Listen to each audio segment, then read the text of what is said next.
So our topic for today was alterations and friends. We rolled pretty quickly through the basics.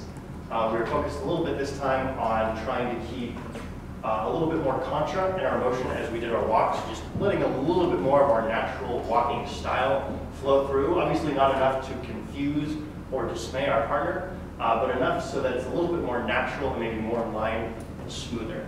Right. So the first move that we looked at, or a little bit of a friend of the alteration, would be the voleo. Yes.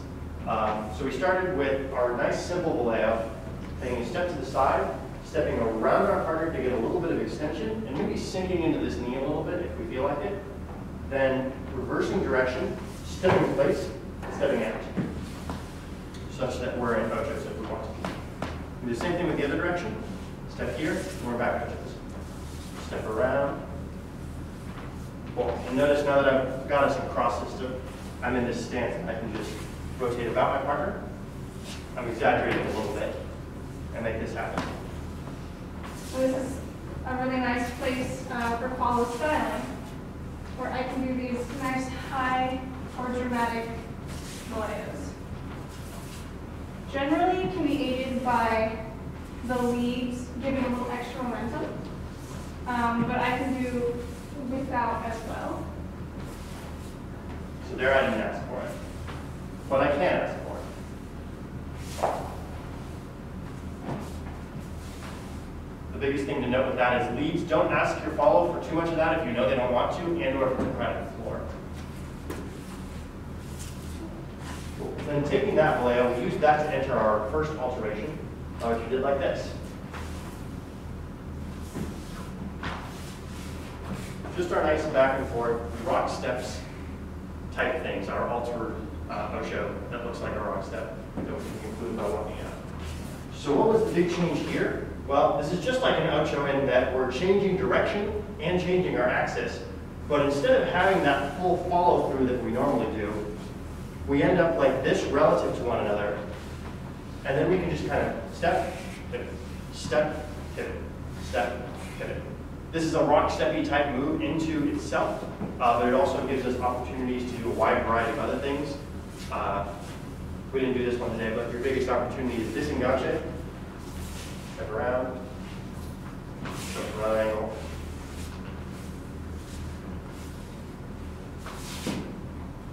Out. We can also easily do a step around Sakata here. So I step around my partner and walk out. And that one has a lot of extra momentum in it. That makes it feel really nice. Yeah. But in its most basic form, your alteration goes like this. That's just a nice little ice skater side step. It looks a lot like, for me, when we're doing back ojos. Just in the opposite direction. The most important thing is just to notice the embrace change from being here to being perpendicular. Cool. Then our next alteration we did was out of a step along the line of dance on the dark side. So we took this double step towards our partner, and we end up in the same position here. Show that from that angle. Step. So we're in the same position. If I wanted to, I could immediately go into these alterations. The reason we're going to set it up like this is because the move really well lends itself behind, around, to following the line of dance. So if I do this on a straight line of dance, I can come out on the same line I'm on. Maybe even a little bit more rotated so that I'm following the wrong line. So what are the key points of this? Well, first off, getting from that alteration on the dark side to this embrace. And then having the follow step really far around the lead so that when you end the move, you are ideally going the same direction you started. Yeah. So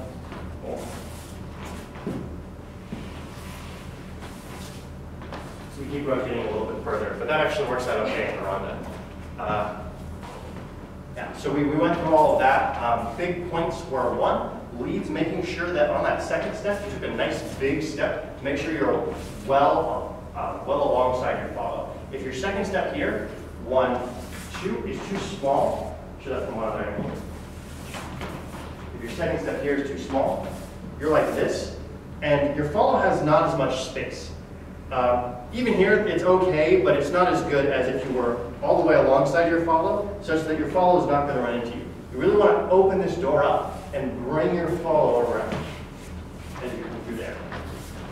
The second piece is bring your follow around. If you want to get all the way around and you don't go far enough, when we come to here, and I want to go that direction, I have to like pivot like this and go to here. I don't really have the space to make that happen. So I want to bring my follow far enough just that I can easily walk out, just like that. And then after that, we did a cool little version of that that includes a nice colgata. So it's similar to our promenade colgata we've shown before. It's going to go like this. So we get into this colgata from this position. So instead of being right next to each other, we've now stepped out a little bit. We bring the colgata around, and we walk it out. So what exactly is the difference here? Well, as Andy reaches this perpendicular embrace, he actually gives me a little bit of momentum outwards, which we like to call a hip check. It's maybe more of a full embrace check that lends itself to us leaning away from each other.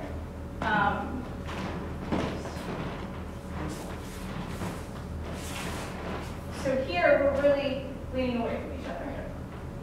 And we keep that colgata throughout the entire spin. One thing that we might not have mentioned in the class, but I think is rather key, is bringing the lead's foot really close to the follows in this colgata. It gives you a really nice tight little area where the axis should be, rather than being far away and not being able to have as much of a lean out. So if we do that one more time.